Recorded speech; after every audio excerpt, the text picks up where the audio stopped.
Okay, if you missed the office hour, you can go ahead and go on to that link in the document and open up the questions for the 2010 exam, and you want to do question number 1. Give yourself 18 minutes to do that, and then you can watch this video for the solutions.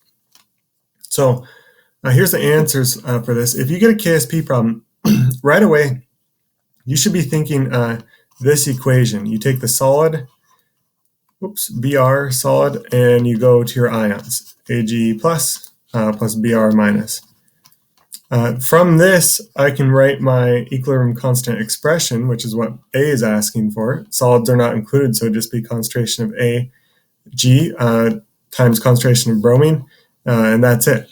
For part B, if you want to calculate the value of the concentration of silver in a 50 milliliter solution, you need to make a little ice box here. And the best way to think about this is think about adding this to pure water. And we don't care about the solid side as long as there's enough solid here. If you add it to pure water, this is going to be 0 and 0 for your concentration to start. We'd have plus X, and we get X and X for our equilibrium concentrations.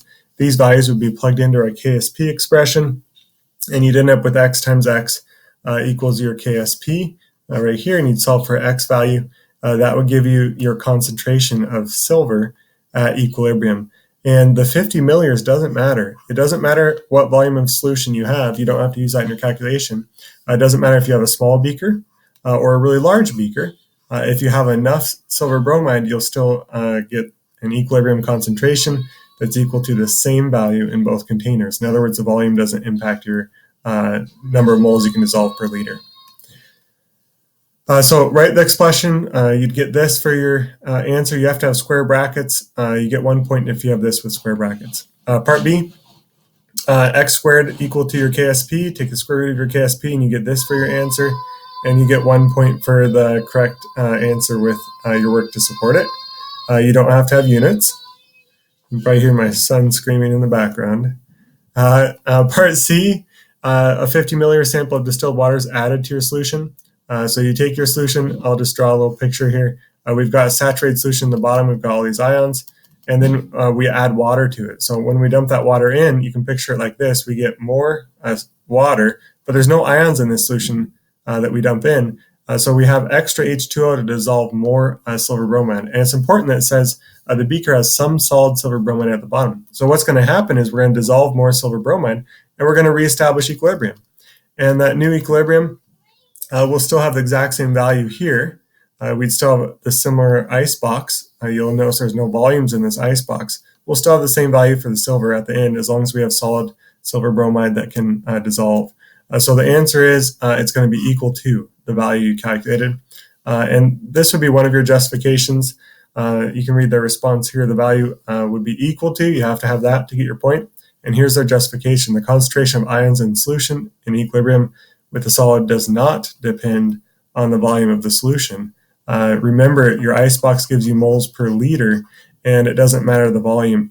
A different volume would have a different number of moles, so my small container would have less moles dissolved than my large container, but the moles per liter will be the same for both containers. So you get 1 point for that.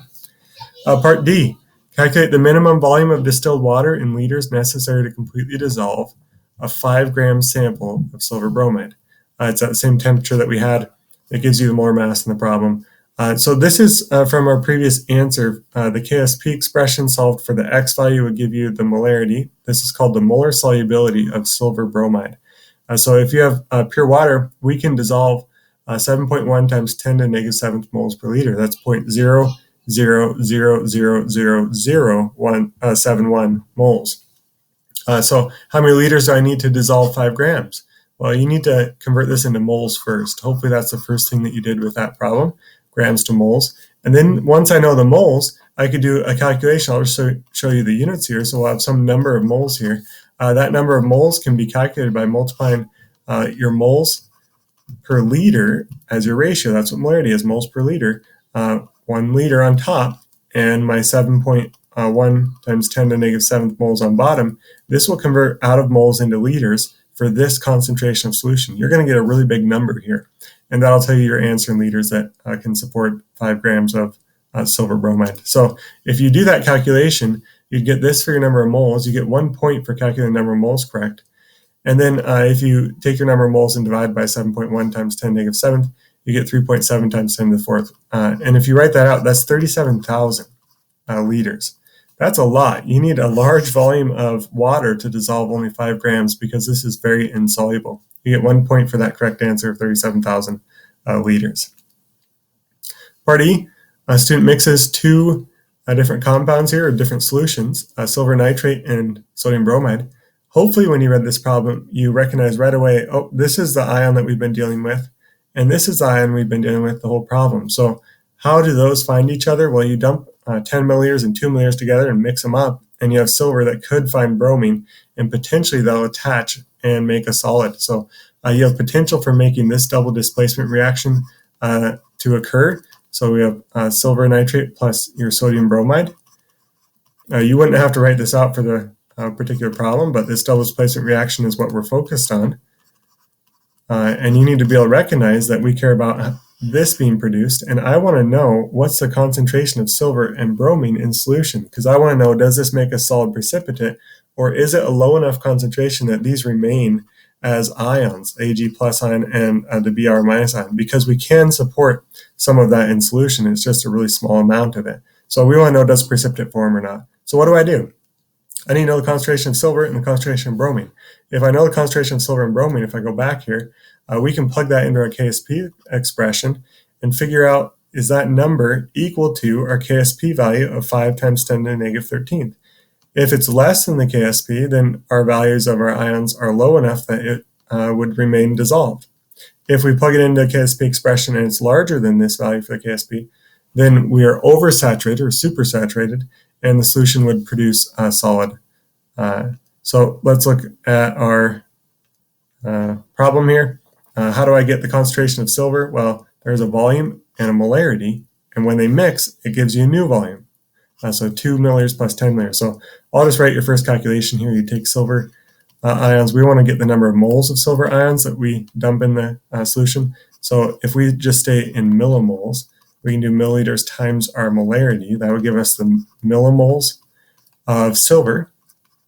And we'll divide that by the new total volume of 12 milliliters. And this would give you your concentration of silver. You do the same thing for bromine. It'd be 2 times 5 times 10 to the negative 14th divided by 12. And here's what your math would look like. Both of these values come out to relatively small concentrations, and we want to see if those are high enough that we still get a precipitate to form. So you get 1 point for a calculation for the concentration of ions. You get 1 point for plugging these concentrations into your Q expression, and a conclusion based on your comparison between Q and K. So that would be saying you're relating whatever answer you get here after you plug it into your K expression to your original K value. So if you do some relationship between those two and you plugged them into this expression, you would get this point. Your last point is for realizing that your Q value is larger than your K value, and that means a precipitate will form. So you get 1 point for justifying that your precipitate will form. And the best way to describe that is do your little number line. Our KSP is on here. Our Q value that we calculated is larger than our KSP. It's over here. Why is it larger? It's a smaller negative number. The larger the negative number, the smaller the value. So the KSP is a really small value here, and our Q is larger. So the K doesn't change. The Q goes to the K. And you might be thinking, well, that doesn't make sense, because for this reaction, wouldn't that shift to the left? Remember, the KSP is not for the double displacement reaction. The KSP is for this reaction that we wrote in part A at the very beginning. It's for this right here. And so when we calculate that Q value and it wasn't equal to the K value, it was larger, this reaction right here needs to shift to the left. And that would take those supersaturated ions and produce some solid, reducing your concentration of your ions until the product of those ions equals this number again, the KSP, and then we'd be at a saturated solution. So that's your part E, kind of involved. All of your precipitation reactions will look exactly like this for calculations. Part F, the color of another salt is yellow. A student adds a solution of sodium iodide to a test tube containing a small amount of sodium bromide. After stirring the contents, it changes from cream to yellow. What does that mean? It's producing some of this, and some of this is being consumed. So we we have silver bromide turning into silver iodide. How does that happen? Well, that's what part I asked you. What's the chemical reaction? It'd be silver bromide plus sodium iodide, and it's a double displacement reaction. So the silver goes to the iodine and the sodium goes to the bromine. You could also write it as a net ionic equation. That's what's written on the top here, and the sodium wouldn't be included. Either or is acceptable. The next part asks you which salt has a greater value of KSP based on what you've observed up here. Well, if the yellow is what gets formed, that's this right here. We're producing this compound as we mix those together. The reason you produce that compound is because the silver is more attracted to the iodine than it is to the bromine, and it would have a lower solubility. A lower solubility would mean that every time one of these bromine ions or silver ions that's floating around comes in contact with an iodine ion, this is completely soluble, so this will make iodine ions floating around, the silver would attach to the iodine and make silver iodide. And what that does to your silver bromide is it reduces the number of silver ions, and then we can get more silver bromide dissolving. And eventually all of your silver bromide dissolves and gets converted into silver iodide. And that's why the cream goes away and we get turned into yellow. So your justification here, your silver bromide has a greater KSP value. That means silver bromide is more soluble. And the precipitate will consist of less soluble salt when both iodine and bromine are present. Because the color of the precipitate in the test tube turns yellow, it must be silver iodide that precipitates. Therefore, the KSP of silver bromide must be greater, or you could say the KSP of silver iodide is less. That's another way to say it. We wouldn't use this justification in our class. We haven't gone through that a lot, but maybe if you understand your equilibrium really well, you could do the addition of those reactions and get this explanation. I just want to make one other point here for a side note. If you remember, we have problems where you compare the solubility of two different compounds using their KSP values. And the only way you can do that using the KSP, the solubility, KSP is not equal to the solubility. KSP is the value that the equilibrium constant expression has to be equal to. The solubility is the X value. So if we go back here, the actual solubility is what we solved for in part B. This is the molar solubility, moles per liter. The KSP doesn't have moles per liter. It's a unitless number. It's just showing your equilibrium position. So this is your solubility. Molar solubility is what it's called. And so if you have to compare the solubility of different compounds, like we have in this problem at the end here, if they have the same number of ions, this has 2 ions and this has 2 ions, you can just compare KSP values and say the compound with the higher KSP value would be more soluble, or lower KSP value less soluble. But if you have 2 compounds that don't have the same number of ions, it's just a good reminder. Let's just do an example. Let's say calcium hydroxide. I don't know what the KSP for calcium hydroxide is. You could look it up. It's not probably this, but let's just say it's 1.8 times 10 to the negative fifth. If I want to know the molar solubility for this, you'd have to write the dissociation equation for this, which would be calcium 2 plus formed on the right side, plus 2 hydroxides. Well, if you do an icebox with that, you'd end up with X and 2X here. And so if you calculate the solubility for this one, it would be KSP by 1.8 times 10 to the negative fifth equals 2x quantity squared times x. And you'd solve that for x, and that'd give you your molar solubility. If you're comparing that to another compound, KSP, of something like silver chloride, and let's say, I don't know what this is, but maybe it's 2.5 times 10 to the negative 10th, you can't just compare KSP values here because this is a different number of ions, and the different number of ions would give you this expression, silver with a +1 and chlorine with a -1. Well, that's X and X, and so if I solve for my molar solubility over here, it's going to be my KSP equal to just X times X. Well, those are 2 different expressions, so you can't directly compare your KSPs to compare your molar solubilities. You actually have to go through the math here, solve for what X is, and solve for what X is on this one, and then you can compare your molar solubilities, these X values, to determine which one's more soluble and which one's less soluble. In this problem, we didn't have to do that because we had 2 compounds with equal numbers of ions, and that means their expression will both be X times X, and we can just compare their KSP values. So I hope that helps for solubility, cover some topics that we haven't talked about in a while, and if you get one of those problems on the test, I hope you can do well on it.